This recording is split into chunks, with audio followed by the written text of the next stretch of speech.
মন খারাপের অন্যতম প্রধান কারণ হচ্ছে আশেপাশের মানুষকে হুদাই প্রায়োরিটি দেওয়া।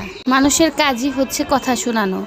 যখন কেউ আমাকে বাজে কথায় শোনায় তখন খুবই মন খারাপ হতো, কিন্তু এখন ভাবি আমি যে তাদেরকে এত প্রায়োরিটি দিচ্ছি, তাদের কথায় এত মন খারাপ করছি, তারা কি আমাকে 2 পয়সা ভাতা দেয়?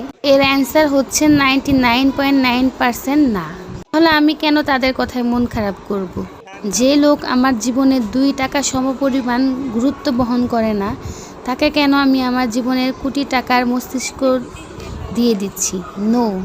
কারো কথায় মন খারাপ করা মানে নিজেকে কষ্ট দেয়া। আমি আর এর মধ্যে নেই। হ্যালো সবাইকে, সবাই কেমন আছেন? নিশ্চয়ই আল্লাহর রহমতে অনেক ভালো আছেন। হুট করে ছেলের জন্য টুকটাক কেনাকাটা করার জন্য আড়ংয়ে গিয়েছিলাম। আরই কিছু ক্লিপ শেয়ার করছি আপনাদের মাঝে। যদিও আমি সুন্দর না, তবু আয়না দেখলে নিজেকে দেখতে খুবই ভালো লাগে।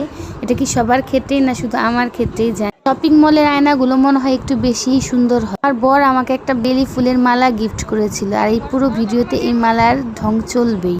একটা বেলি ফুলের মালা, এটাও যে মেয়েদের কাছে কতটা গুরুত্বপূর্ণ, এই বোঝটা যদি সব জামাইদের থাকতো তাহলে আর তাদের এত টাকা খরচ করতে হতো না। আমার ছোট্ট একটা পিচ্ছি বাচ্চা, কিন্তু সে যে কত চুজি আর ফ্যাশন সচেতন হয়েছে তাকে না দেখলে কেউ বুঝবেন না। সে তার নিজের ড্রেস নিজেই চুজ করছে, তার নাকি কিছুই ভালো লাগছে না, যেটাই দেখছে সেটাই নাকি ভালো না, তার মন মতন। অবশেষে আমরা একটা ড্রেসও নিতে পারিনি, কারণ তার কোনোটাই পছন্দ হয়নি। কি আর করা, খালি হাতেই ফিরতে হয়েছে। ছেলে বাচ্চারা চুজি হলে কি যে বিপদ, তাদের ড্রেস কিনা খুবই টাফ হয়ে যায়। এই যে দেখেন তার কত ঢং, মাশাল্লাহ।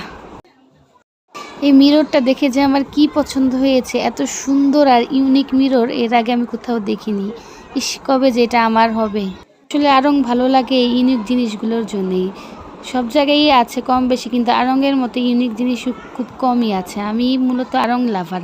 আড়ংয়ের সব কিছুই আমার ভালো লাগে, আর আড়ংয়ের সাথে জড়িয়ে আছে আমার জীবনের খুবই গুরুত্বপূর্ণ কিছু মেমোরি। কি আর করার, ছেলের কোনোভাবেই ড্রেস পছন্দ হয় না, তাই আমি লুকিয়ে লুকিয়ে ভিডিও করে নিচ্ছি, কারণ আড়ংয়ে ভিডিও করা নিষেধ আমিও জানি।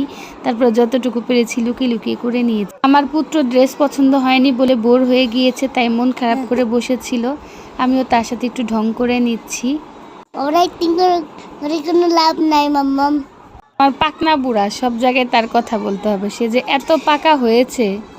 আড়ংয়ের সফট টয়গুলো অনেক সুন্দর, আর এই ঘরটা যে আমার কি পছন্দ হয়েছে, এত সুন্দর করে সাজিয়েছে। আমি বারবার খালি এই ঘরটাই দেখছিলাম। আড়ংয়ের সব জিনিসই এত সুন্দর যে সব কিছু কিনতে হয় না, না কিনলেও দেখতেও ভালো লাগে। এ তো দেখতে দেখতে সময় শেষ হয়ে গেল। ছেলে যেহেতু ড্রেস পছন্দ হয়নি, তাই কিছু না নিয়েই চলে যাচ্ছি। কি আর করার, নেক্সট টাইম অবশ্যই পাবো। Stay happy, stay connected. আল্লাহ হাফিজ।